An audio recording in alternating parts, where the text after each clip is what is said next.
क्या आपने ये कभी सोचा है कि आपके डिलीवरी बॉयज जो कि बहुत ही नेस्टी से एटीट्यूड आपको दिया करते थे, अब वो ऐसा क्यों नहीं करते? क्या आपने ये सोचा है कि कभी भी आपको ग्रोसरी 10 मिनट में मिल सकता था? नहीं ना?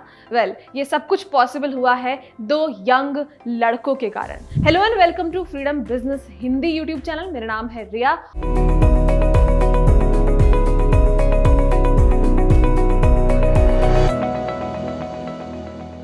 और आज के इस वीडियो में हम बात करने वाले हैं ज़ेप्टो के बारे में। ज़ेप्टो की केस स्टडी को समझेंगे, उनकी स्ट्रैटेजी, उनके कॉम्पिटिटर्स और उनके काम करने के तरीके, हर चीज के बारे में हम बात करने वाले हैं।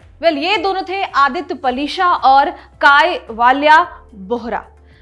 दोनों ही केवल 19 वर्ष के। 2020 में जब लॉकडाउन लगा, हम सब सो रहे थे, हम सब आराम कर रहे थे अपने घरों पर और ये लोग एक्सपेरिमेंट्स कर रहे थे, आइडियाज इन्वेंट कर रहे थे। जी हाँ, ज़ेप्टो की शुरुआत 2021 में की गई है, अभी से मात्र 1 साल पहले। और अब ज़ेप्टो हम सब के जुबान पर है। कैसे हुआ ये सब कुछ, चलिए आपको अच्छे से बताते हैं। तो जैसा कि मैंने आपको बताया, इसकी शुरुआत जो है कोविड के टाइम से हुई। 2020 में इन लोगों ने मुंबई में किराना मार्ट कर अपना एक वेंचर खोला।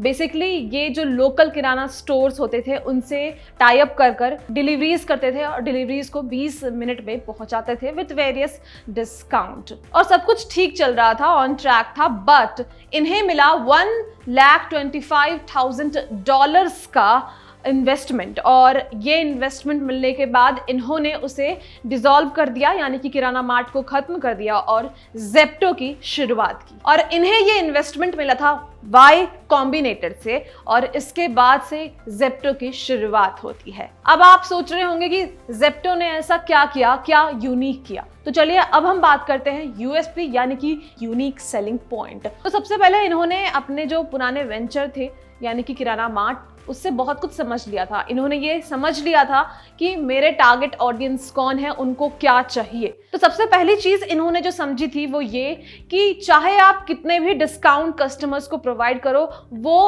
अदर जो सर्विस प्रोवाइडर हैं सेम फील्ड के, उनसे आपको कंपेयर जरूर करेंगे। यानी कि एक बार ज़ेप्टो के बाद वो दूसरे ऐप पर भी जाएंगे जहां वो चेक करेंगे कि सेम अमाउंट आ रहा है या नहीं, चाहे आप कितने भी डिस्काउंट्स प्रोवाइड कर दो। तो यहाँ पर एक वर्ड है जिसे हम कहते हैं इमोशन ऑफ सेविंग। मतलब जनरली बहुत सारे बिजनेसेस जो हैं वो इस मोटिव से करते हैं कि वो जो कस्टमर है उनके इमोशन ऑफ सेविंग को एंटरटेन करेंगे, यानी कि उसी को टारगेट करेंगे। बट यहाँ पे ज़ेप्टो ने इसको टारगेट नहीं किया। ज़ेप्टो ने यहाँ से सोच लिया था कि अब वो इमोशन ऑफ सेविंग को हटा देंगे और हाइपर फोकस्ड रहेंगे ऑन इमोशन ऑफ पेशेंस। हम सबको पता है कि बहुत कम लोगों के पास पेशेंस होता है, जैसे मेरे पास भी बिल्कुल भी पेशेंस नहीं है। हर चीज़ की मुझे जल्दबाजी होती है। तो जब भी अगर मैं ग्रोसरी ऑर्डर कर रही हूँ तो मेरे अंदर ये होता है कि 10 मिनट में मेरे पास ये अवेलेबल हो जाए। अगर मैं थोड़ी देर बाद कुछ खाना बनाने का सोच रही हूँ तो मैं अभी ऑर्डर करती हूँ सो दैट 10 मिनट्स में वो आ जाए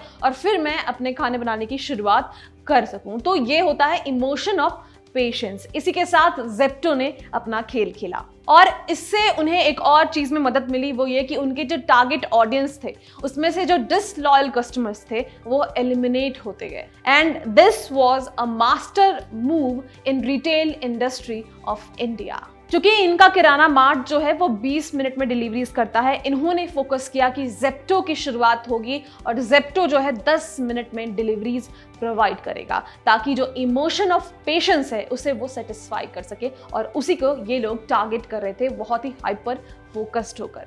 और 10 मिनट की जो डिलीवरी स्ट्रैटेजी थी वो इनकी ब्रांड वैल्यू बन गई थी। तो चलिए अब जानते हैं कि इनके काम करने का तरीका कैसा है। तो चूंकि इन्होंने ये सोचा था कि वो 10 मिनट में डिलीवरी करेंगे, यानी कि डिलीवरी टाइम को यहाँ पर कट करना पड़ेगा। और वो कैसे होगा? पैकेजिंग और ट्रैवल टाइम को कट करके, यानी कि रिड्यूस करके। तो बेसिकली ये लोग 58 सेकेंड्स लेते हैं फॉर पैकेजिंग। बेसिकली इन्होंने बहुत सारे डेटा एनालिटिक्स को यूज किया और साथ ही साथ एआई का भी इस्तेमाल किया, जिसने इन सभी को मैनेज करने में इनकी हेल्प की। और जो बेसिक और सबसे इंपॉर्टेंट हेल्प इन्हें मिली इसकी वजह से वो थी to locate the product in the warehouse, और साथ ही साथ इसका शॉर्टेस्ट रूट लेना भी एक इनके लिए यहाँ पर फायदा बन गया। और ट्रैवल टाइम को रिड्यूस करने के लिए जो डिलीवरी बॉयज़ होते थे उन्हें वेयर हाउस के बाहर ही यानी कि उसी प्रेमाइसिस में खड़े रहने को कहा जाता था, और जैसे ही वो पैकेज उनके पास आता है वो उसे फटाक से लेते हैं और उसके बाद बाकी जगहों पर वो उसे आसानी से 10 मिनट में डिलीवर कर देते हैं। अब आते हैं इनकी स्ट्रैटेजी पर जिससे इनको इतनी सफलता मिली। तो सबसे पहले इन लोगों ने सोचा कि ये सिटी को एनालाइज करेंगे। उसके लिए इन्होंने 3 सवाल का हल निकाला। सबसे पहला जो सवाल था वो था what do the customer need, customers को क्या चाहिए।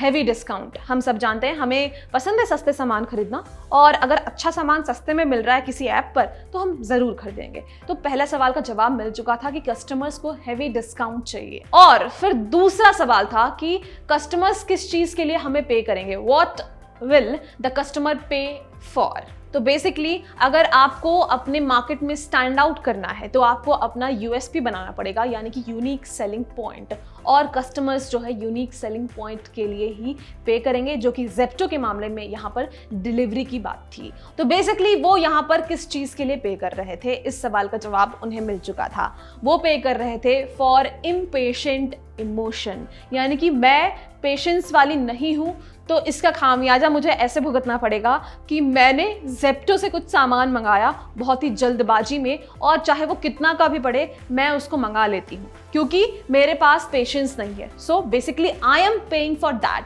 कि इम्पेशेंट इमोशन के लिए मैं ज़ेप्टो से सामान खरीद रही हूँ। तो ज़ेप्टो ने ये दूसरा सवाल का जवाब भी निकाल डाला था। अब बारी आती है तीसरे सवाल की, जो कि थी what is available in the market. वो थी कि नॉट प्रॉमिसिंग 10 मिनट डिलीवरी। उस वक्त पे किसी भी ऐप ने 10 मिनट डिलीवरी टाइम जो है वो प्रॉमिस नहीं किया था, और जहां दूसरे लोग 3000 से 4000 स्क्वायर फीट वेयर हाउसेस खरीद रहे थे, वहां ज़ेप्टो 1000 स्क्वायर फीट का डार्क स्टोर खोल रहा था और हर जगह पर इसे स्टैब्लिश कर रहा था, सो दैट ये 10 मिनट्स का जो डिलीवरी प्रोसेस है वो बहुत ही जल्द खत्म हो सके। अब आते हैं कॉम्पिटिटर्स पे। हम सबको पता है कि स्विगी इंस्टामार्ट पहले से था, उसके अलावा बिग बास्केट का भी बिग बास्केट डेली था, बहुत सारे और भी ऐप आए, ग्रोफर्स का ब्लिंकिट आया जिसने भी ये प्रॉमिस करना की शुरुआत कर दी कि 10 मिनट में हम डिलीवरी देंगे। तो इस तरह से कॉम्पिटिटर्स तो इनके मार्केट में हैं, बट ज़ेप्टो ने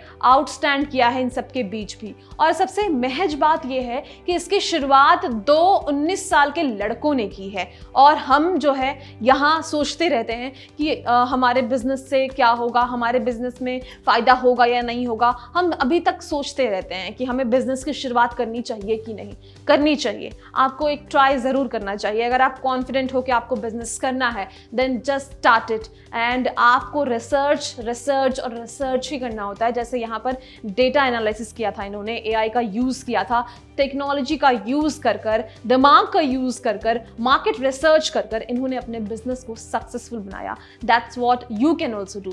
सो please don't forget to subscribe this channel, और अगर आपको ये वीडियो पसंद आया है अपने दोस्तों से शेयर कीजिए, और साथ ही साथ आसपास जो बिजनेस करने में इंटरेस्टेड है उनको भी बताइए, दिखाइए और ऐसी केस स्टडीज के बारे में समझाइए, सो दैट उनके अंदर भी ये इनिशिएटिव आ सके कि जो चीज़ वो करने के लिए सोच रहे हैं वो कर बैठे। तो बस इसी के साथ करते हैं इस वीडियो को यहीं पे खत्म, और आपको एक और बात कहना चाहूँगी कि please give love to us. हम आपको बहुत सारे इन्फॉर्मेशन लगातार प्रोवाइड करेंगे, हम आपको बहुत सारे केस स्टडीज़, हम आपको बहुत सारे business ideas, small business idea और ना जाने बहुत सारे टॉपिक्स सबको कवर करेंगे। So please love us and just give your love at your best. Thank you so much.